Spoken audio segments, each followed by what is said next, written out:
नारायणं नमस्कृत्यं नरं चैव नरोत्तमं देवीं सरस्वतीं व्यासं ततो जयमुदीरयेत्। व्यासाय विष्णुरूपाय व्यासरूपाय विष्णवे नमो वै ब्रह्मदेवाय वसिष्ठाय नमो नमः। गुरुर्ब्रह्मा गुरुर्विष्णु गुरुर्देवो महेश्वरः गुरुर्साक्षात् परब्रह्म तस्मै श्रीगुरवे नमः। भक्तिभक्त भगवंत गुरु चतुर्नाम बपुए किनके पगबंदन किए नाशै विघ्न अनेक। बोलिए श्री भागवत भगवान की जय। पुराण पुरुषोत्तम भगवान की जय। श्री व्यास जी महाराज की जय। श्री श्रद्ध गुरुदेव भगवान की जय।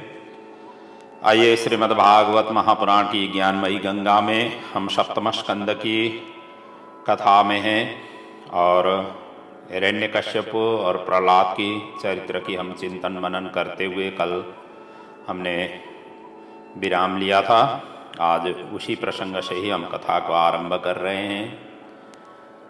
यहाँ पर हिरण्यकश्यप की अत्याचार, प्रहलाद के प्रति विशेष रूप से कोप होने के कारण और प्रहलाद जी को हिरण्यकश्यप ने जैसे आक्रमण किया और उसी समय भगवान स्तंभ से प्रकट होकर के नरसिम्हा भगवान का प्राकट्य होना और उनके द्वारा हिरण्यकश्यप को दरवाजे में ले जा करके संध्या काल के समय में उनका वध करना और वध करने के पश्चात जितने भी देवता थे, अलग अलग देवताओं ने, गंधर्वों ने, विद्याधरों ने, सिद्धों ने, नागों ने, प्रजापतियों ने, इन सभी ने उनकी प्रतिनिधित्व करते हुए नरसिम्हा भगवान की स्तुति गाई। स्तुति गाने के पश्चात भी नरसिम्हा भगवान शांत नहीं हुए। यहाँ तक कि हमने थोड़ी चर्चा चिंतन मनन करते हुए हम रुके थे। अब आगे वहीं से हम कथा को प्रारंभ कर रहे हैं। नारद जी इस कथा प्रसंग को युधिष्ठिर को समझा रहे हैं और यही सुखदेव जी परीक्षित, राजा परीक्षित को श्रवण करा रहे हैं। सूत जी शौनक आदि ऋषियों को यही कथा प्रसंग श्रवण करा रहे हैं। अब जैसे सभी ने स्तुति गाई और मृत्यु भी हो चुका था हिरण्यकश्यप का, और लेकिन नरसिम्हा भगवान का जो क्रोध, जो आवा है, उनके सामने जाने के लिए किसी की हिम्मत नहीं हुई, कोई भी समर्थ नहीं हुए, सभी डर गए। उनका हुंकार, जिस तरीके से उन्होंने क्रोधाग्नि से बड़वानल निकाल रहे थे, उसके सामना करना किसी की बस की बात नहीं थी। अंततोगत्वा देवताओं ने भगवान नृसिंह की धर्म पत्नी महालक्ष्मी को उन्होंने प्रार्थना की, क्योंकि पति का क्रोध तो पत्नी ही संभाल सकती है। यही सोच करके उन्होंने माता महालक्ष्मी के उस शरण में गए और महालक्ष्मी से प्रार्थना किया। तो आप किसी भी तरीके से अपने पति को, मतलब क्रोधाग्नि से आप शांत करें।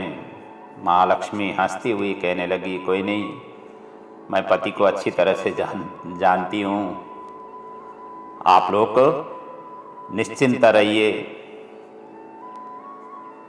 तो उसके पश्चात महालक्ष्मी ने 16 श्रृंगार किए और सुवर्णमय थाली में आरती सजाई और बड़ी छम छम करती हुई नारायण के चरणों की आरती करती करते जैसे मुख पर उन्होंने आरती घुमाई कि भगवान ने मुंह फाड़ करके ऐसे जोर से दहाड़ लगाई कि थाली तो कहाँ पहुँचा। महालक्ष्मी उसको फेंक करके भागती हुई नजर आई। अदृष्ट श्रुतपूर्वत पाषाणोऽप्याय शंकिता। सशंकित भगवती लक्ष्मी तो थाली फेंक करके भाग गई अब देवताओं को होश उड़ गए, हे भगवान अब किसके पास जाएं। अंत में सबका ध्यान परम भागवत प्रहलाद जी के ऊपर पड़ा, जो भगवान की यह सारी विचित्र लीला को शांत भाव से खड़े होकर के देख रहे थे। सारे देवता आकर के बोले कि हे प्रहलाद जी, आपके ही कारण प्रभु इस रूप में आए हैं, अब आप ही इनका कोप को शांत कर सकते हैं, और तो कोई दूसरा उपाय रहा ही नहीं। बस संकेत मिलते ही प्रहलाद जी आगे बढ़े और भगवान के सम्मुख आते ही प्रहलाद जी ने प्रभु के चरणों में साष्टांग दंडवत किया। उन्होंने मुख कमल पर दृष्टि डाली ही नहीं, भगवान की कृपा शक्ति तो चरणों में विद्यमान है। जहाँ चरणों का स्पर्श हुआ कि कृपा शक्ति जागृत हो गई। स्वपादमूले पतितं तमर्भकं विलोक्य देवः कृपया परिप्लुत उत्थाय तत्शीर्ष्ण दधात् कराम्बुजं काला हि वित्रस्तदिया कृता भयम्। प्रभु ने जहाँ अपने चरणों में पड़े हुए पुत्र प्रहलाद को उन्होंने देखा कि तुरंत खड़े हो गए और अपने दोनों भुजाओं से प्रहलाद को उठा करके गोद में बैठा लिया। ऐसे वात्सल्य प्रभु का उमड़ा कि एक हाथ से बार बार सिर सहलाते हुए और अपने जीवा से चाटने लगे, जैसे सद्योजात बछड़े को गौ माता वात्सल्य की वशीभूत चाटती है, ऐसे ही भगवान का वात्सल्य उमड़ पड़ा। भगवान कहते हैं प्रहलाद तेरे अंग प्रत्यंग इतने सुकुमार हैं कि जो छूने में भी डर लगता है, ऐसे सुकुमार शरीर पर उस क्रूर दैत्य ने कितना अत्याचार किया। यह अभूतपूर्व घटना है कि किसी ने मेरा नाम लेने के कारण इतना भयंकर कष्ट उठाया हुआ हो, ऐसा आज तक कभी नहीं हुआ। तेरी रक्षा में आते हुए मुझे ही विलंब हुआ है और मेरे विलंब से आने के कारण तुझे इतना कष्ट उठाना पड़ा है, इसलिए पुत्र मेरे अपराध को क्षमा करना। आज भगवान अपने भक्तों से क्षमा याचना मांग रहे। भक्ति करो तो ऐसी करो, भगवान आकर के आपके आगे क्षमा याचना करे। लेकिन हमारी भक्ति कैसी होती है, भगवान के आगे आकर के हम क्षमा करते हैं, क्षमा मांगते हैं। हमने गलती की, हम अपराधी हैं, इस भावना से हम आकर के भगवान के जब जब हम मंदिर मठ मंदिरों में जाते हैं, हमारे भूल चूक को क्षमा करो, हमने किया हुआ गलती को क्षमा करो। लेकिन भक्त को इस तरीके से भगवान की उपासना करनी चाहिए, भगवान स्वयं आकर के आपके आगे क्षमा मांगे। ये है भक्ति की पराकाष्ठा। भागवत ये सिखाती है हमारी भक्ति कैसे सुदृढ़ सबल और सक्षम होनी चाहिए, प्रहलाद की तरह कि भगवान अपने आगे आकर के वो क्षमा मांगे। हाथ जोड़ करके प्रभु ने क्षमा मांगी कि मैं सारे देवता यह दृश्य देख करके अचंभित हो गए। आज तक किसी के देवता के आगे जा करके भगवान ने क्षमा नहीं मांगा था, और भक्तों के वशीभूत होकर के भगवान क्षमा मांगते हुए इन्होंने पहली बार देखा। पर किसी भक्त से पहली बार ही देखने, प्रहलाद ने जब प्रभु की इस दिव्य करुणा को देखा तो प्रहलाद जी का कंठ अवरुद्ध हो गया, प्रेम में नेत्र सजल हो गए और तुरंत प्रभु के चरण में दंडवत करके प्रहलाद जी ने यहाँ पर 42 श्लोकों से भगवान की दिव्य स्तुति गाई। इतना दिव्य स्तुति, ओजस्वी पूर्ण स्तुति, और जिस स्तुति को परम भागवत प्रहलाद जी गा रहे हैं और आनंद विभोर होकर के भगवान की स्तुति गा रहे हैं। मैंने पहले भी बताया था कि भागवत भक्तों के द्वारा की गई स्तुति का पुंज ही भागवत है, ग्रंथ है।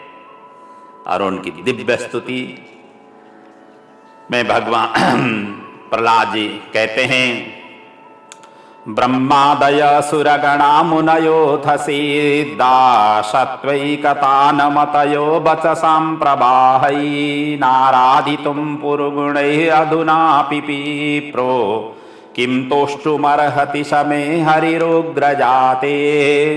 हे प्रभु, समस्त ब्रह्मादिक देवता, बड़े बड़े सिद्ध मुनि गंधर्व आदि जो परम सात्विक देव हैं, वो धारा प्रवाह वैदिक मंत्रों से, छंदों से आपकी स्तुति गाते हुए चले गए, पर आपके क्रोध में न्यूनता नहीं आई। तो मैं तो असुर जाति का हूं। हिरण्यकश्यप असुर ही था, और असुर जाति स्वभावतः तमोगुणी होते हैं, तमोगुणी रजोगुणी होते हैं। प्रला या ऐसे तमोगुणी रजोगुणी से आप व्याप्त इस प्रहलाद आपको कैसे प्रसन्न कर सकता है। पर एक ही मन में यही आशा है कि भक्त्या तुतोष भगवान गजयूथ पाय। जैसे कि गजेंद्र में कौन सी विद्या थी, कौन सी योग्यता थी, कौन सा उच्च जाति का संस्कार था, पर प्रीतिपूर्वक एक पुष्पदल प्रदान किया तो आप दौड़े दौड़े चले आए। इसी आशा में मैं भी आपका स्तवन कर रहा हूं, क्योंकि आपको कोई गुण से प्रभावित नहीं कर सकता, आप भक्ति के द्वारा ही प्रसन्न होते हैं। प्रभु, भक्त जो आपको समर्पित करता है वही वस्तु भक्त को प्राप्त होती है। तो असुर और आपको तो भक्ति ही प्रसन्न कर सकती है। इसका उदाहरण पुराणांतर से ऐसे दिया गया है।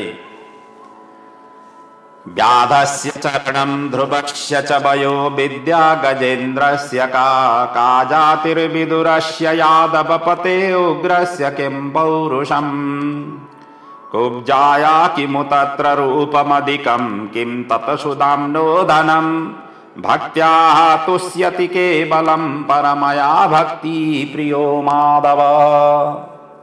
माधव के लिए भक्ति प्रिय है।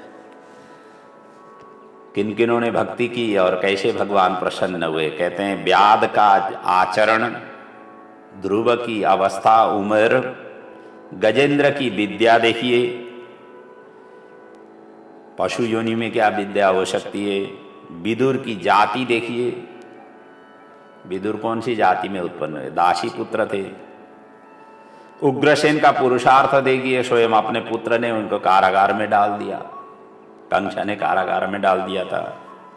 पुरुषार्थ कहाँ था उनके, राजा थे, वो चाहते थे तो अपने पुत्र को कारागार में डाल सकते थे, इतना अत्याचार कर रहा था। राजा के पास में सब कुछ, सैनिक दल बल उनके पास में रहती है।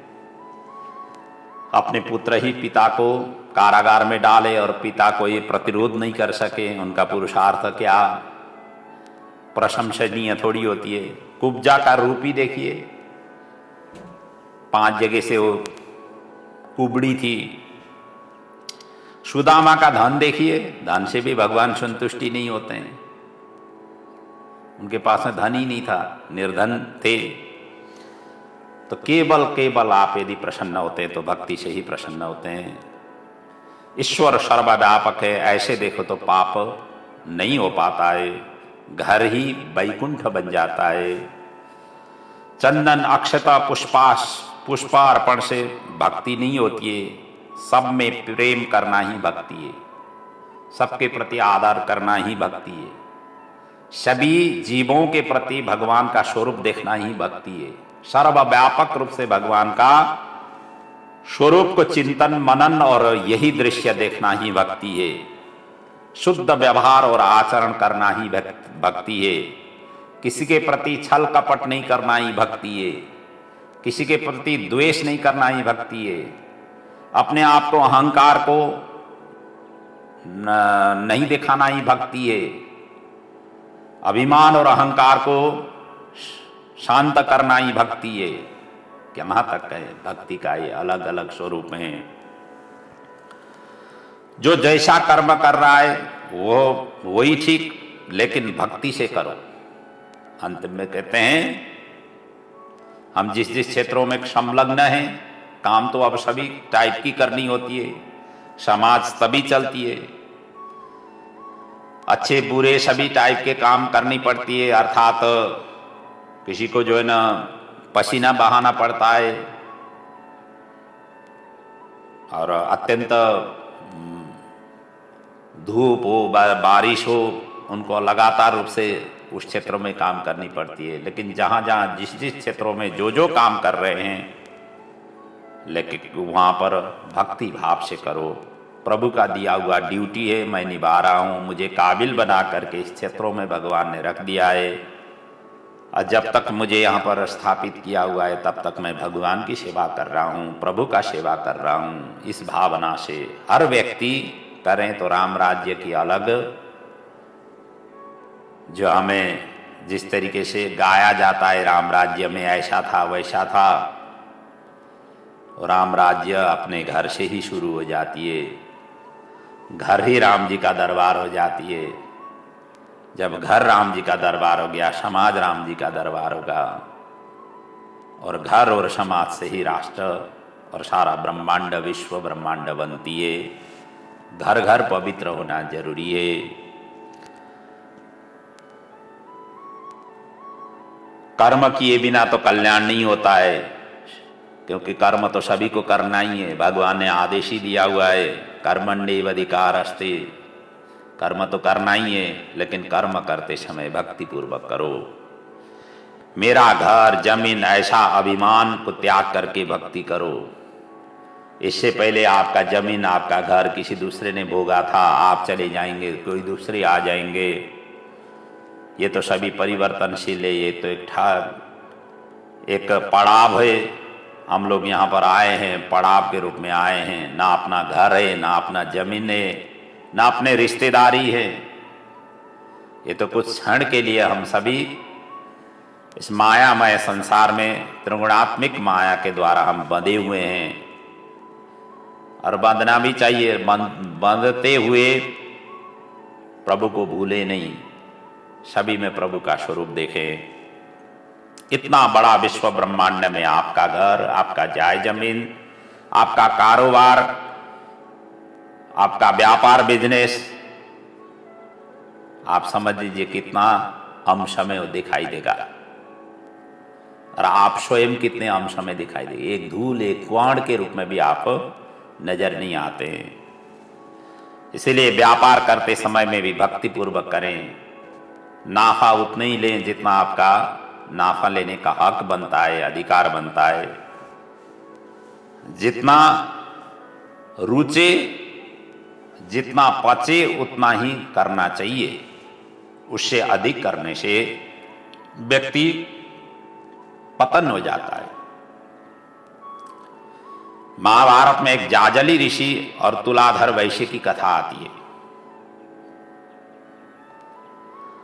और जाजली के सिर के बाल में उन्होंने पक्षी ने निवास कर बच्चा पैदा कर दिया था, और बच्चा पैदा करके उड़ाए थे। उनको यही था कि मेरे सिर के बाल में कोई पक्षी आकर के घोंसला बनाए, अंडा दें, बच्चे उत्पन्न करें, फिर मेरा तपस्या सफल होगा। इस तरीके से उन्होंने तपस्या प्रारंभ की थी, और यही हुआ। और जब बच्चे मतलब पक्षी के जो शावक है वो उड़ गए, तो उन्होंने सोचा कि मेरा तपस्या सार्थक हुआ। मन से उन्होंने सोचा, सफलीभूत का उनको एहसास हुआ। उसी समय आकाशवाणी हुई कि तुलाधर वैश्य से जाकर के मिलो, जो व्यापार करते समय भगवान को याद करते हुए करते हैं। इस तरीके से आकाशवाणी हुई, और आकाशवाणी सुनते ही जाजली का अभिमान चूर हुआ, क्योंकि वो व्यापार करते करते ही उन्होंने भगवान की ऐसी तपस्या की। कई नाफाखोरी, इतना काले धंधे जो करते ना व्यापारी लोग, उनमें कुछ था ही नहीं। जितना उनका हक बनता था उतना वो करते थे। इसलिए जितना हक है उतना अधिकार क्षेत्र में आपको जाना ही है, करना ही है। हक अधिकार क्षेत्र से यदि आप अतिक्रमण कर लेते हैं तो पतन की ओर जाते हैं। कहीं भी, किसी भी क्षेत्रों में, किसी भी देश में, किसी भी वेश में, किसी भी परिवेश में आप रहे हुए हों, अधिकार क्षेत्र के ही अंदर रहे। इसलिए तो कई कंपनी अपने क्राइटेरिया बनाती है, नियम बनाती है कि आपको इतना इतना अमुक अमुक कार्य आपको संभालना है। ड्यूटी का जो है ना चार्ट दिया जाता है कि आपको इतना इतना करना है। जब एक दूसरे की जो है ना अतिक्रमण करते हैं या ड्यूटी को पूर्ण रूप से अदा नहीं करते हैं तो अधिकार क्षेत्र से आप बाहर जा रहे हैं या अधिकार क्षेत्र से को आप निभा नहीं पा रहे हैं। एक महात्मा के दो शिष्य थे, दोनों विद्वान थे। महात्मा की मृत्यु नजदीक आया, गद्दी के लिए दोनों शिष्यों के ऊपर अब आपस में विवाद हुआ कि गद्दी के अधिकारी हम बने। ये होता ही है संत परंपरा में, जो प्रथम जो सुयोग्य शिष्य है उन शिष्यों को ही महात्मा अपना उत्तराधिकारी सौंपते हैं उनकी विधि करके। तो महात्मा ने सोचा इनका विवाद तभी सुलझन होगा जब ये एक दूसरे के प्रति कितना समर्पित हैं, इनकी परीक्षा करके ही इनको लिया जाए। तो महात्मा ने एक एक फल दोनों को दे दिया और कहा कि किसी कोई भी नहीं देखे ऐसे जगहों में जाकर के फल ग्रहण करके आ जाओ। और उसी समय एक ने तो दरवाजा बंद करके फल को फटाफट खा करके अब वापस आए। दूसरे ने देखा कि फल खाते समय भगवान वो देखते थे, आगे तो भगवान पर बैठे हुए हैं, वो तो मुस्कुरा रहे हैं। जिधर भी गए, कमरे में गए, बगीचे में गए, दरवाजे के बाहर मतलब बरंदे में गए, जहां जहां भी गए देखते हैं तो जब भी फल खाने लग जाते हैं उसी समय सामने भगवान दिखाई देता है। तो कहीं भी उनको वो फल खाने का ऐसा सुयोग्य अवसर मिला ही नहीं। फल कहाँ पर खड़े होकर के खाएं, कहाँ पर बैठ करके खाएं, उनको कोई सुझाव हुआ ही नहीं। हाथ में ही फल लेकर के फिर महात्मा के पास आए और उन्होंने कहा कि मुझे कहीं ऐसी जगह नहीं मिला, इसीलिए मैंने फल वापस ले आया। तो पहला शिष्य जो था वो कथा ही करता था, वो कथा करने का ही माहिर था, वाक् चातुर्यता थी उनके अंदर में, भाव वो नहीं था। लेकिन दूसरे शिष्य कथा भले ही कम करे लेकिन सर्वत्र भगवान देखते थे, तो दूसरे को ही उन्होंने अधिकारी शिष्य बनाया। तो प्रहलाद ऐसे महात्मा थे कि सब में ईश्वर देखते थे। अनेक में एक देखना भक्ति है, अनेक में एक ही स्वरूप देखना भक्ति है। इसलिए सर्वव्यापक इस संसार में जितने भी चर अचर हैं उनमें सभी में भगवान देखना ये भक्ति है। एक गृहस्थी साधु का भोजन कराए बिना नहीं खाते थे। एक गृहस्थी थे, साधु को भोजन किए बिना नहीं खाते थे। एक दिन साधु का आगमन हुआ, दूध उनके पास में नहीं था। नौकर को भेजा गया कि नौकर ने पूछा कि काली गाय की दूध ले आऊं या सफ़ेद गाय की दूध ले आऊं। उसने पूछा, फिर वहाँ तो अब काली और सफ़ेदी गाय है नहीं, कपिला गाय है, कपिला गाय की या वृद्ध कपिला गाय की ले आऊं या थोड़ा वृद्ध गाय की ले आऊं। गृहस्थ ने नौकर को पीटा कि मतलब दूध ले आने का मतलब दूध ले आओ। ये सभी पूछने की क्या जरूरत है? आपको फल मिल गया तो आपको पेट देखने की क्या जरूरत है? फल मिला तो खा लो। कौन सी पेट से ले आए हैं, कौन से किसने इसको उतारा, किसने पैकिंग किया, किसने खरीद करके लाया, ये सभी चीज पूछने की क्या जरूरत है? तो गृहस्थ ने नौकर को उसी समय डांटा, फटकारा, पीटा। महात्मा ने कहा, इस सेवक के जो परमात्मा है वही तुम्हारे अंदर भी है, क्यों इसको पीटते हो, क्यों इसको डांटते हो? तो नृसिंह भगवान गुरु गुरु कहते थे, क्योंकि वैसे भी सिंह का जो गर्जन होता है उसी प्रकार की आवाज निकलती है। सदगुरु से दिव्य दृष्टि मिलता है।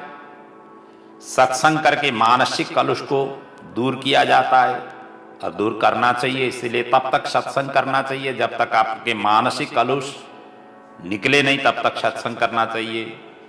शिष्य पापी हुए तो पाप गुरु को भी भोगना पड़ता है। मंत्र, माला और मूर्ति ये बदलने की नहीं होती है। कई लोग बदलते रहते हैं, बदलना नहीं चाहिए। प्रहलाद के भक्ति से निराकार भगवान साकार हुए। भगवान वहां उस समय तक दिखाई नहीं दिए थे, उनकी भक्ति के कारण आज नृसिंह भगवान प्रकट हुए थे, निराकार से साकार हुए। स्तंभ अर्थात जड़ से प्रकट हुए थे। स्तंभ का मतलब क्या है? जड़ ही तो है। चेतन तो उसको कहा जाता है जो परिवर्तन हो। हम लोग सब चेतन है, जितने भी पशु हैं सभी चेतन है। आज जिस रूप में है कल उस रूप में नहीं होते हैं, निरंतर उनका परिवर्तन होता है। वृक्ष, पौधा, लता आदि भी ये सभी के सभी चेतनशील है, क्योंकि उसमें भी परिवर्तन होती है। तो आज जड़ से भगवान प्रकट हुए, जड़ भी भगवान के निवास स्थल है, ऐसा समझना चाहिए। जड़ तो क्या है, अभी प्रसंग आया था ना चतुर्थ स्कंद में, बेन, जिसको मंथन करके पृथु वहां से प्रकट हुए, अर्ची वहां से प्रकट हुई। बेन क्या था? वो तो ऋषियों ने हुंकार भर करके उनका प्राणांत कर दिया था, उनकी शरीर मंथन किया गया। मूर्धा शब, उसको मंथन करके भगवान वहां से प्रकट हुए। तो मुर्दे में भी भगवान हैं, इसका मतलब यही तो वहां पर प्रमाणित किया गया। इसलिए जड़ स्वरूप भी भगवान का ही स्वरूप है। और ये तभी आपको सर्वत्र भगवान की दृष्टि होगी जब आपको पूर्ण रूप से वैराग्य प्राप्त होगा। वैराग्य के बिना ज्ञान प्राप्ति नहीं होती है, और ज्ञान के बिना मुक्ति संभव नहीं है। ऋते ज्ञानन्न मुक्ति। पुस्तक पढ़ने वाले को विद्वान कहते हैं, लेकिन भगवान है तो पहले पुस्तक पढ़ने वाले क्या कहते हैं? भगवान है तो पहले चमत्कार दिखाओ तब हम मानते हैं। ज्ञानी लोग, जो पुस्तक पढ़ने वाले ज्ञानी हैं, इस तरीके से प्रश्न करते हैं। तो पहले चमत्कार दिखाने का जो काम होता है, या तो जादूगर का होता है। जादूगर पहले चमत्कार करके, इंद्रजाल आदि करके दिखाता है, प्रदर्शित करता है अपना चमत्कार, तभी जाकर के उसको नमस्कार किया जाता है। और दूसरा है वेश्या का काम होता है, पहले चमत्कार दिखाना, क्योंकि उन्होंने दूसरे को आकर्षण करना होता है। भगवान की तो यह जरूरत नहीं है कि आप आकर्षित हो या नहीं हो। भगवान ने सिद्धांत बना दिया है, आप आकर्षण हो या नहीं हो, पढ़ो या नहीं पढ़ो, आप भगवान से कोई लेना देना नहीं। करोगे, आचरण करोगे, भगवान की प्राप्ति होगी। नहीं करोगे, संसार में भटकते रहोगे। भगवान से क्या पड़ा हुआ है? तो उनको तो किसी की आवश्यकता ही नहीं है कि उनको दिखाएं। आपको आवश्यकता हो तो पहले श्रद्धा से समर्पण हो जाओ, स्मरण करो, भगवान की आराधना करो, फिर जाकर के आप चमत्कार देखोगे। जैसे प्रहलाद जी ने पहले आराधना की, उपासना की, और भगवान का साक्षात करके दिखाया सभी के सामने में। इसलिए कहा गया है, परमात्मा को पहले नमस्कार करो, फिर चमत्कार देखने को मिलेगा। चमत्कार के बाद नमस्कार तो अभिमान का ही प्रतीक है, जो हिरण्यकश्यप के पास में था।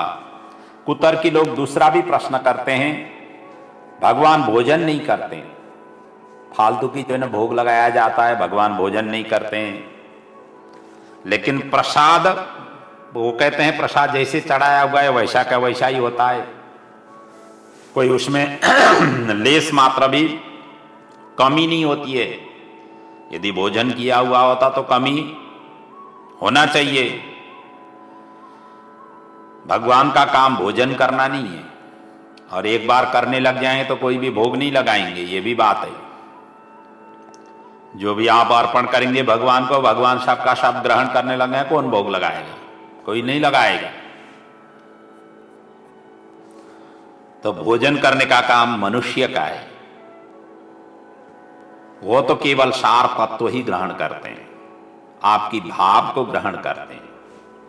भोग लगाने वाले भक्त की भाव को ग्रहण करते हैं, भोग लगाया गया वस्तु की सार तत्व को ग्रहण करते हैं और उसमें भरपूर आशीर्वाद प्रदान करते हैं, और वही आशीर्वाद हमारे लिए कल्याण की पथ प्रदर्शक होती है। इसलिए भगवान को, ठाकुर जी को भोग लगाया जाता है। भगवान ने यदि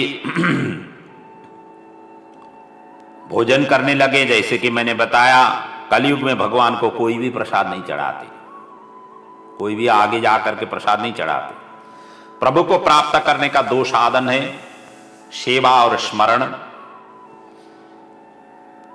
एक गरीब थे, वो चने के छिलके भगवान को भोग लगाया करते थे। भगवान इससे ही प्रसन्न हो जाते थे, क्योंकि उसमें ही उनका भाव था। अर्पण किया गया वस्तु भगवान नहीं देखते, लेकिन भाव देखते हैं। एक बार सत्यभामा ने नारद जी को पूछी कि जन्म जन्मांतर में भगवान श्री कृष्ण प्राप्त करने का क्या उपाय है, कोई ऐसा उपाय तो बताइए ताकि मैं जन्म जन्मांतर उनके अंग संग रह सकूं। नारद जी ने कहा कि जो प्रिय हो वही आपको दान देना चाहिए, तभी जा करके आपको ये सभी मनोकामना पूर्ण होगी। और सबसे प्रिय वो ढूंढने लगी, ढूंढते ढूंढते गया तो भगवान श्री कृष्ण से प्रिय, अपने ही स्वामी से प्रिय तो और कौन थे। उन्होंने कहा भगवान श्री कृष्ण ही है मेरे लिए तो प्रिय। तो अब उनको ही अर्पण करना है तभी तो उन्होंने दान उन्हीं को ही देने के लिए आगे बढ़ी। ब्राह्मण ढूंढने लगे, ब्राह्मण कोई मिले नहीं। तो नारद जी ने कहा कोई नहीं, मैं ही हूं ब्राह्मण। देवर्षि हैं नारद जी, उन्होंने कहा कि मैं ही हूं ब्राह्मण। और संकल्प करके भगवान श्री कृष्ण को उन्होंने ले लिया। नारद जी ने कृष्ण को लेकर के वहां से चल दिए। आश्चर्य ये हुआ कि सत्यभामा फिर नारद जी के पीछे भागने लगी और मेरे पति को दे दो, मेरे पति के दे दो कहते हुए, मेरे कृष्ण को वापस कर दो, ऐसा कहते हुए मांगने लगी। तो जैसे सत्यभामा ने ऐसे किया तो नारद जी ने कहा कि यदि वापस चाहिए तो एक तराजू में मैं भगवान श्री कृष्ण को रख लेता हूं और दूसरे तराजू के पल्ले में आप अपने हीरे जवाहरात सुवर्ण जो भी हैं ये सभी के सभी रखो, और जब बराबरी हो जाए, इनके वजन से आपकी भी वजन जो है ना बराबरी हो जाए या बराबरी से ज्यादा हो, तभी आपको मैं वापस दे पाऊंगा। इस तरीके से नारद जी ने शर्त रखी और भगवान को एक तरफ एक तराजू के पल्ले में रखा गया, एक तराजू के पल्ले में सत्यभामा ने जितना भी था हीरे जवाहरात जो भी खजाना माताओं के पास में तो होती है, और अपूर्व दिव्य अलौकिक द्वारिका की ये धन और वैभव से सुसंपन्न था। उन्होंने अपने तिजोरी से तो सारा का सारा निकाला, बाकी जो है ना जितने भी थे अपने बाकी की रानियां जितने भी थी उन सभी का भी घर गहने निकाले, जितने भी निकालते गए, जितने भी रखते गए, सभी के सभी कम होते गए। पल्ला तो भार हो ही नहीं पा रहा है, और जितने भी रखा सबके सब कम पड़ा। अंत में रुक्मिणी ने तुलसी दल रखी, सब हटा करके केवल तुलसी दल रखी, और तुलसी दल रखते ही भगवान के जो पल्ला था ऊपर उठ गया, तुलसी का पल्ला, तराजू का पल्ला नीचे ज्यादा हुआ, भारदायक हुआ।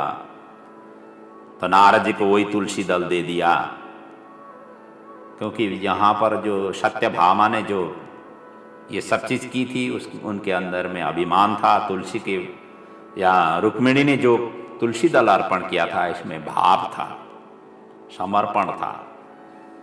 इसलिए जहाँ भाव और समर्पण हो वहाँ पर भगवान प्रसन्न हो जाते हैं।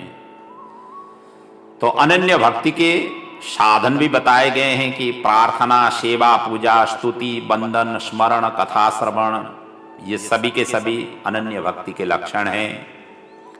प्रातः काल में आँख खुलने के बाद भगवान का स्मरण, प्रार्थना, करना चाहिए, कर दर्शन करना चाहिए पहले, और फिर पृथ्वी को प्रणाम करना चाहिए। कराग्रे वसते लक्ष्मी, करमूले सरस्वती, करमध्ये तु गोविंद, प्रभाते कर दर्शनम, समुद्र वसने देवी, पर्वतस्तन मंडिते विष्णुपत्नी नमस्तुभ्यं, पादस्पर्श क्षमस्व में। ऐसा कहते हुए पहले आपने हाथों को प्रणाम करें, फिर धरती माता में आपने चरण रखने से पहले धरती माता को से उनसे आशीर्वाद दें। आज जहाँ भी जाऊं, जो भी कार्य करूं, ये हाथ भगवान के लिए अर्पण हो। जहाँ भी मेरे पैर से चला जाएगा ये धरती के ऊपर, सभी भगवान के लिए परिक्रमा हो, भगवान के लिए ही आराधना करने के लिए हो। और मेरी चरण, क्योंकि पृथ्वी माता भगवान की धर्म पत्नी है, एक भूदेवी और दूसरी श्रीदेवी। श्रीदेवी लक्ष्मी का नाम है, भूदेवी धरती माता का नाम है। तो आजकल तो क्या होता है, सुबह उठ करके कर दर्शन नहीं, कप दर्शन करते हैं। पहले कप, गरम गरम hot tea, hot coffee, cup दर्शन करते हैं। और जीवन की शुरुआत जब कप दर्शन से हो जाती है तो दिन भर कैसे रहेगा। अंतिम में प्रहलाद की स्तुति से, वंदन से, प्रार्थना से भगवान अति प्रसन्न हुए, नरसिम्हदेव प्रसन्न हुए। और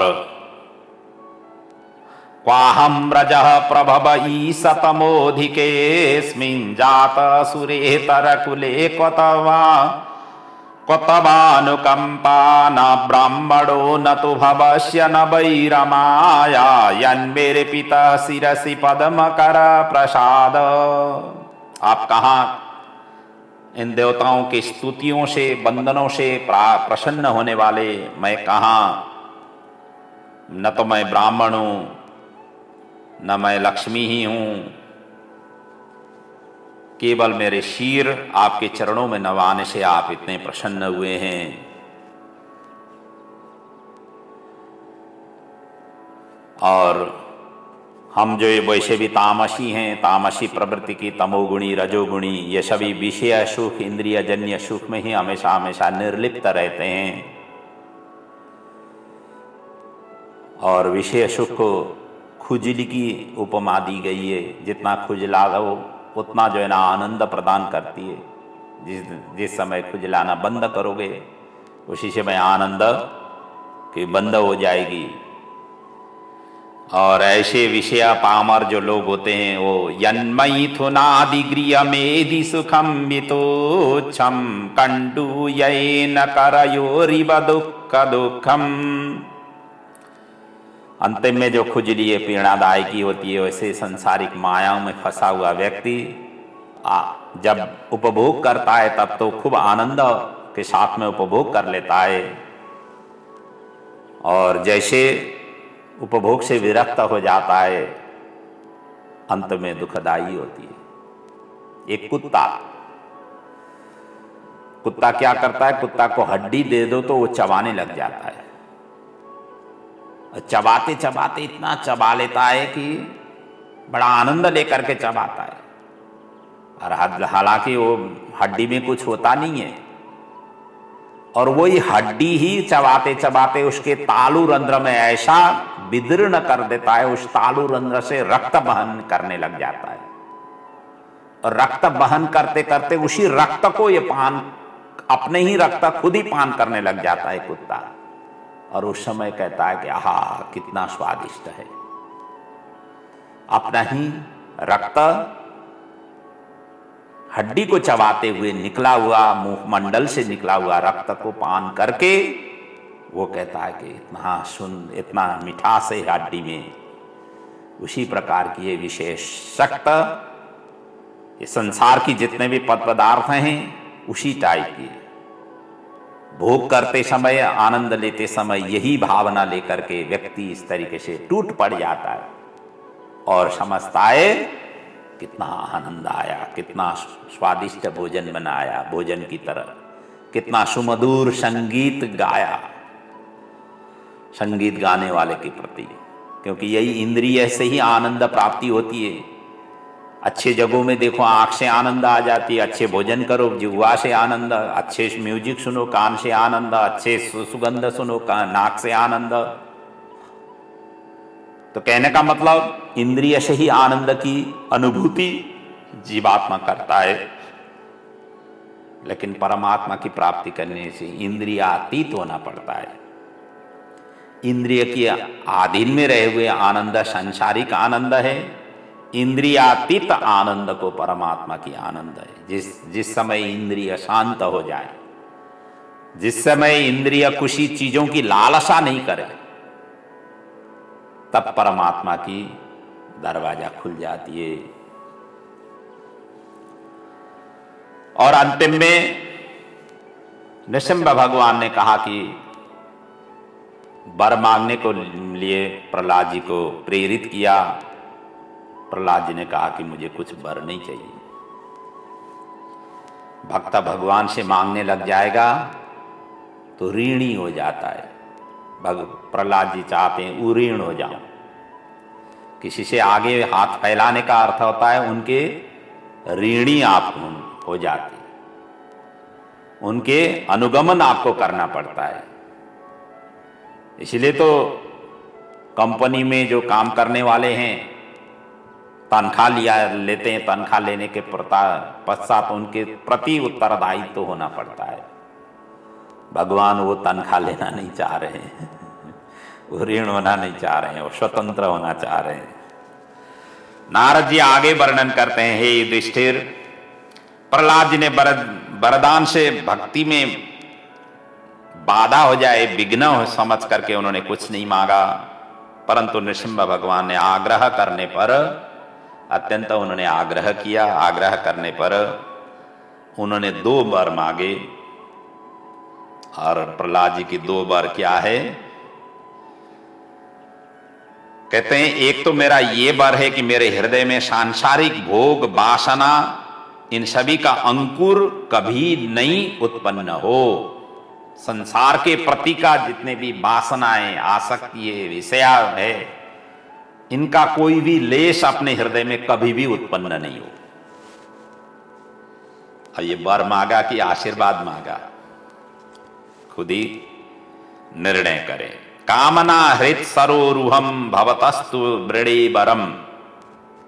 और दूसरा वर उन्होंने क्या मांगा? मेरे पिता ने जो कुछ भी निंदा, अत्याचार, दुर्वचन आदि आप पाप किए थे, वो पाप से मुक्ति हो जाए। अब ये वर है कि आशीर्वाद मांगा है। वास्तव में ये वर होते हुए भी आशीर्वाद की उन्होंने याचना की। एक तो उन्होंने निश्चल भक्ति, निष्कपट भक्ति और विषयासक्त विमुख भक्ति उनकी याचना की। और दूसरा जो भी हमारे कुल से, क्योंकि पिता तो पिता ही हैं, उन्हीं के ही रथ से हम उत्पन्न हुए होते हैं। माता पिता का किया गया जो पाप है उनके लिए क्षमा याचना करना। हालांकि पिता की बद हो चुकी है, जो भी उन्होंने अप्रिय कार्य किए हैं, भगवान की विमुख का कार्य किए हुए हैं, जो भी उन्होंने अपराध किया हुआ है, वो चाहते हैं उनसे मुक्त हो जाएं। नृसिंह भगवान ने दोनों आशीर्वाद प्रदान किया।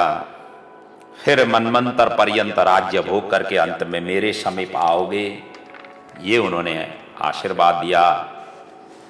और संसार में मनुष्य ही क्या, देवता भी प्रहलाद की चरित्र, प्रहलाद की गुणानुवाद, इन निर्मल कीर्तन उनकी सुमिरण करते रहेंगे। यावत चंद्र दिवाकरो, जब तक सूर्य और चंद्रमा की अस्तित्व रहेगी तब तक प्रहलाद को हर कोई व्यक्ति स्मरण करेगा। इसलिए तो आज जितने भी कथाकार हैं, वक्ता हैं, ये सभी की सभी ध्रुव की चरित्र, प्रहलाद की चरित्र बड़े दिव्य और आनंद मग्न होकर के उनके गुणानुवाद करते हैं इनकी। और इतना ही नहीं, व्यास जी ने हर एक पुराण के अंतर्गत प्रहलाद जी का चरित्र, ध्रुव जी का चरित्र कुछ न कुछ अंशों से उनका कहीं व्यापक रूप से कहीं सूक्ष्म रूप से वर्णन किया हुआ है हमारे इन ग्रंथों में। यत्र तत्र इनका गुणानुवाद है। अच्छे काम करो तो सर्वत्र गुणानुवाद होगा, सभी के लिए पूजनीय, वंदनीय, स्मरणीय बनोगे। अच्छे काम करने की कोशिश करो।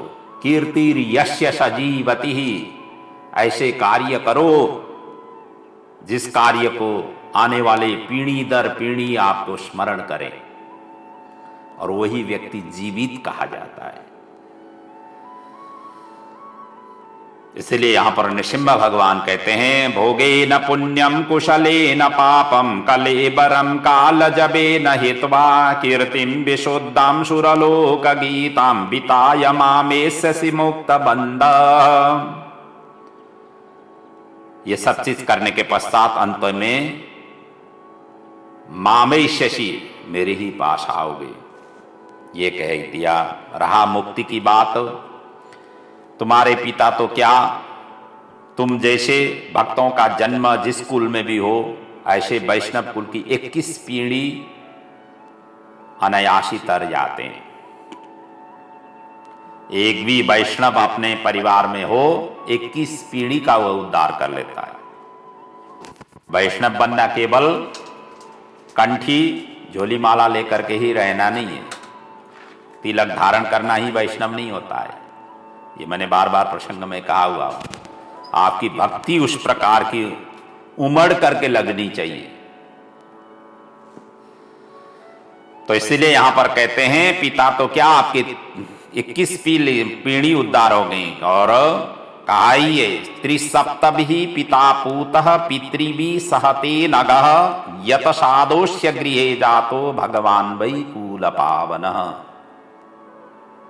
पिता पूतः पितृभि सहते नगः, त्रिसप्तभि, त्रिसप्त मतलब 3 सात, अर्थात 21 किलों का उद्धार हो जाती है। इसके बाद भगवान की आज्ञा से प्रहलाद जी ने पिता की ओर ददेही क्रिया की, अग्नि संस्कार किया। बाद में ब्राह्मणों ने प्रहलाद जी को विधिवत रूप से राज्याभिषेक किया। ब्रह्मा जी ने नृसिंह भगवान की पूजा की, और अंतिम में नृसिंह भगवान अंतर्ध्यान हो गए। इत्युक्ता भगवान राजन तत्रैवंतर ददे हरि अदृश्य सर्वभूतानां पूजितः परमेष्टिनः, परमेष्टिनः ब्रह्माजिनः पूजितः। पूजन करने के पश्चात सभी के सामने सामने से ही नृसिंह भगवान अदृश्य हो गए। ऐसे नृसिंह भगवान को हृदय से प्रणाम। बोलिए से नृसिंह भगवान की जय। यह कथा सुनने के बाद में भी युधिष्ठिर प्रसन्न नहीं हुए। भक्त इतने जल्दी प्रसन्न नहीं होते हैं। भक्तों में इतना जिज्ञासा और आनंद रहती है, उमड़ पड़ जाती है भगवान की गुणानुवाद में। और उनको क्यों प्रसन्न नहीं हुए? तो बेचारे जो प्रहलाद थे वो केवल इतने छोटे आयु के थे, और छोटे आयु के प्रहलाद जी ने भगवान को प्राप्त किया। 5 वर्ष के ही बालक थे। आज मैं 55 वर्ष का, युधिष्ठिर कहते हैं मैं 55 वर्ष का हुआ हूं, मैंने भगवान को प्राप्ति नहीं कर पाया, कामंद और धन के पीछे मैंने लगाया। इस भावना से युधिष्ठिर प्रसन्न नहीं हुए। कहते हैं ना, एक बार नौका में मल्लाह और विद्वान चढ़े पार तरने के लिए, नदी के पार तरने के लिए। विद्वानों ने पूछा मल्लाह जी से, मल्लाह जी आपने कोई इतिहास, भूगोल, साहित्य आदि कुछ सीखा है, सुना हुआ है, पढ़ा हुआ है? मल्लाह बेचारा क्या पढ़े, इतिहास, भूगोल, साइंस, टेक्नोलॉजी कहाँ से जाने। बेचारे एक किनारे से आए हुए यात्री को दूसरे किनारे में उतारने का उनका काम है, नौका खियाते हुए। उसी से ही जो भी यात्री लोग जो भी उनके हाथ में रख देते थे, उनसे ही उनका बाल बच्चों का भरण पोषण हो रही थी। उनको कहाँ से ये फुर्सत, बचपन से ही इसी में लगे हुए हैं। तो विद्वानों ने कहा कि तब तो आपकी आयु इतिहास नहीं पढ़ा हुआ तो चौथाई निकल गई, भूगोल नहीं पढ़ा हो तो और दूसरा चौथाई निकल गई, साहित्य नहीं सीखा हुआ है और कुछ अंश उससे निकल गया, आधा और तृतीय अंश है भाग आपका निकल गया है। इतने में ही नदी में बड़ी जोर से आंधी और तूफान आया, भुआरी आया। मल्लाह ने उस समय पूछा, आप लोग लगते तो विद्वान हैं, सब कुछ आप लोगों ने सीखा हुआ है, लेकिन आपको तैरना आता है कि नहीं आता है? स्विमिंग करने आता है कि नहीं आता है? और इधर विद्वानों को तो आता ही नहीं था, केवल पुस्तक के विद्वान हुए थे, स्विमिंग कभी किया नहीं था। उन्होंने कहा नहीं आता है। तब तो आपका पूरा ही जीवन हरिओम मोजा हो रहा है। जो तैरना आ जाता है वो तो पार लगेगा, लेकिन जो तैरना नहीं आता है तो उनको अब नदी में बहाना पड़ेगा। ये है हाल। तो अपने व्यवहार उस तरीके से, आचरण उस तरीके से करें जिस आचरण से हम तैर जाएं, भवसागर रूपी संसार से हम उतर जाएं। संसार भी एक समुद्र ही है। यह भवसागर पार करने वाला शास्त्र ही वस्तुतः उच्च शास्त्र है, उसी का अनुसरण करना चाहिए। सा विद्या या विमुक्तये, उसी विद्या की अनुगमन अनुशीलन करना चाहिए जिस विद्या को श्रवण चिंतन मनन करने से व्यक्ति मुक्ति हो जाए। भगवान को अर्पण किए बिना भोजन नहीं करें। भोजन भगवान ने दिया हुआ है, अन्न जल सब भगवान ने व्यवस्था करके भेजा हुआ है। उनको अर्पण किए बिना ग्रहण करेंगे तो आगे जाकर के भूखे ही रहना पड़ेगा। तो भगवान के घर में कुछ भी चीज की कमी नहीं है। भावना भगवान देखते हैं, मुझे याद कर रहा है कि नहीं कर रहा है। इसलिए कहा गया ना, ब्रह्मार्पणम ब्रह्म हविर ब्रह्माग्नो ब्रह्मणाहुतम ब्रह्मणैव तेन गंतव्यम ब्रह्म कर्म समाधिनाम। ब्रह्मार्पण करो, ब्रह्म के द्वारा सारा सृष्टि हुआ है, ब्रह्म ने ही दिया हुआ है सभी वस्तु। तो ब्रह्म को एक बार ईश्वरार्पण करो, फिर उसको अपने प्रयोग में ले आओ। दीप या आरती करने से भगवान के घर नहीं, हमारा ही हृदय प्रकाशित हो जाती है। सुबह शाम जो हम संध्या दीप करते हैं, ये भगवान को उजाला करने की जरूरत नहीं, वो तो स्वयं प्रकाश है, स्वराट है। तेने ब्रह्म हृदय आदि कवये मुह्यंती यत सूरया जन्मादस्य यतोन्वयादितरता चार्थेषु विज्ञा स्वराट। वो अपने ही आप प्रकाशित हैं, उनको कोई प्रकाश लगाने की जरूरत नहीं पड़ती है।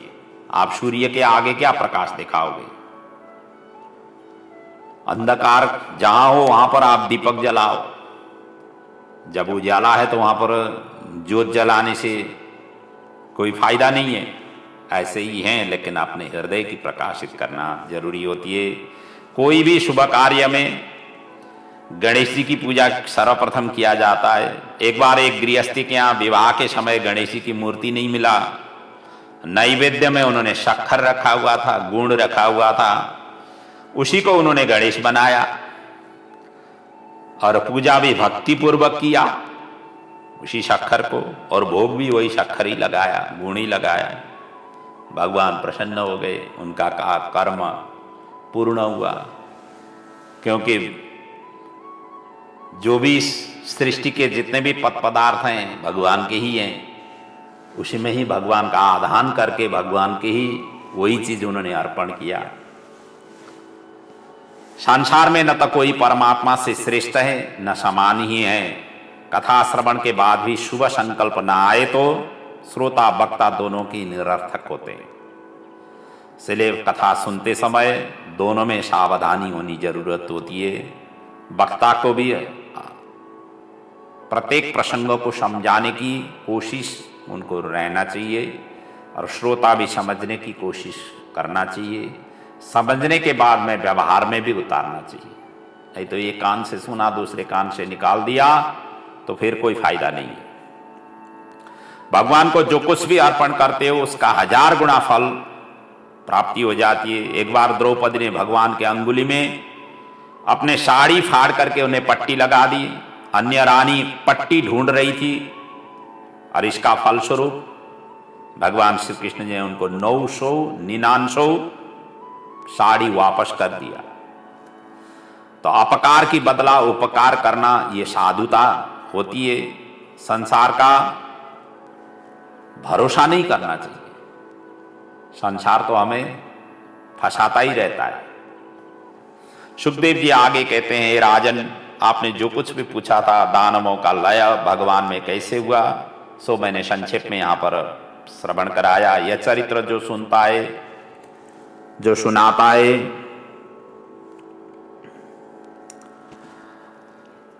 दोनों का यहाँ पर कल्याण हो जाती है। और जो आपने सुनाया था उसकी प्रसंग को मैंने श्रवण करा दिया।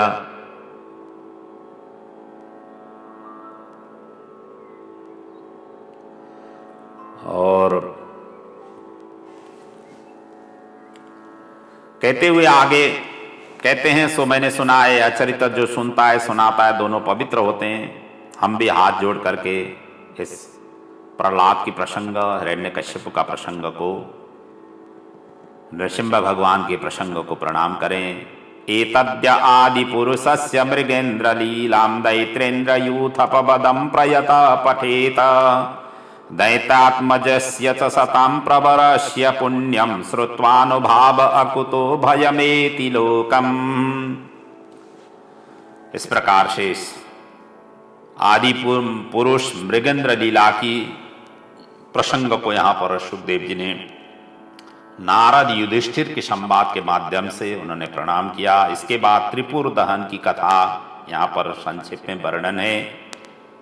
और इसी त्रिपुर दहन का इतना विशाल व्याख्या शिव पुराण में इतना ढंग से वहाँ पर व्याख्या की गई है, उसी का यहाँ पर संक्षेप में वर्णन है। नारद जी युधिष्ठिर जिसे कहते हैं, रुद्र की कीर्ति को नष्ट करने के लिए मय दानव ने सोने, चांदी और लोहे के 3 पूर्व विमान बना करके असुर को दिया था। असुरों ने संहार करने लगे। इसमें बैठ करके शिव जी को अंतिम में पुकारा गया। युद्ध हुआ, जीत नहीं पाए। फिर ब्रह्मा और विष्णु ने गौ और बछड़े का रूप धारण करके त्रिपुर के भीतर गए। अमृत का कुंड का रस उन्होंने पिया, क्योंकि जितने भी असुर का रुद्र ने वध किया था वो सभी के सभी उसी रस को पी करके जीवित होते थे। बाद में भगवान शिव जी ने, रुद्र ने दिव्य बाण छोड़ करके त्रिपुर में आग लगा दी, जिससे असुर भस्म हो गए। पुष्प वृष्टि हुई, नगाड़े बजे। भगवान विष्णु के ऐसे मंगलमय चरित्र असंख्य हैं। बताइए अब आप क्या सुनना चाहते हैं। इस प्रकार के प्रसंग यहाँ पर पूछे गए हैं। और आगे की जो प्रसंग है इसी के साथ में हमारा ऊती लीला के संबंध में सत और असत वासना की यहाँ पर ये प्रसंग भी पूर्ण हो जाती है। अब हमने जैसे कि पहले बताया था कि 3 प्रकार की वासनाएं होती है, एक सत वासना और दूसरा असत वासना, तीसरा है मिश्रित वासना। अब ये मिश्रित वासना की प्रसंग इससे आगे की प्रसंग में है, और जिसमें जो मिश्र वासना है वो मनुष्य करता है। कुछ असत होता है, कुछ असत होता है, और ये वासना के अधिकारी और ये वासना को भोग करने वाले मनुष्य होते हैं। और यहाँ से आगे की जो प्रसंग है ये उसी से संबंधित है। पहले जो प्रसंग आया था ज्ञान योग और भक्ति योग का था, अब यहाँ से कर्म योग का प्रसंग है। मानव धर्म, वर्णा धर्म और स्त्री धर्म का निरूपण यहाँ पर किया गया है। और आगे जा करके ब्रह्मचारी और वानप्रस्थ धर्म का विषय में वर्णन है, संन्यास धर्म का वर्णन है, अवधूत धर्म का वर्णन है, चारों आश्रमों में धर्म में गृहस्थी धर्म का महत्व का विषय में वर्णन है, और गृहस्थ धर्म से मोक्ष प्राप्ति के विषय में भी यहाँ पर वर्णन किया गया है। इन सभी का प्रसंग आगे की प्रसंग में है, जिसको हम आगे की ही अगले दिन हम आप सभी के समक्ष इनकी चिंतन मनन करेंगे। आज की कथा को हम यहीं पर विराम ले रहे हैं और भगवान भागवत ग्रंथ साक्षात भगवान श्री कृष्ण का वांग्मय स्वरूप है। इस ग्रंथ की आद्योपांत अध्ययन करने से भगवान की अहित की कृपा अपने ऊपर आ जाती है, अपने परिवार के लिए आ जाती है, अपने पूर्वजों के लिए आ जाती है। भागवत श्रवण करने से पूर्वजों का सद्गति, नरक में गए हुए अपने पीढ़ियों की उद्धार, और अपना तो उद्धार होता ही है, अपने वंश की उद्धार हो जाती है। और वही उद्धार हो, यही प्रभु के चरणों में, भागवत भगवान के चरणों में वंदन करते हुए आप सभी का जीवन सुखद, शांति, समृद्धि और ऐश्वर्यमय बने, यही प्रभु के चरणों में बार बार प्रणाम के सहित मैं भी अपने वाणी को यहाँ पर विराम ले रहा हूँ। ओम पूर्णमदः पूर्णमिदं पूर्णात् पूर्णमुदच्यते पूर्णस्य पूर्णमादाय पूर्णमेवावशिष्यते। बोलिए श्री भागवत भगवान की जय, पुराण पुरुषोत्तम भगवान की जय, सद्गुरुदेव महाराज की जय, आज के आनंद की जय।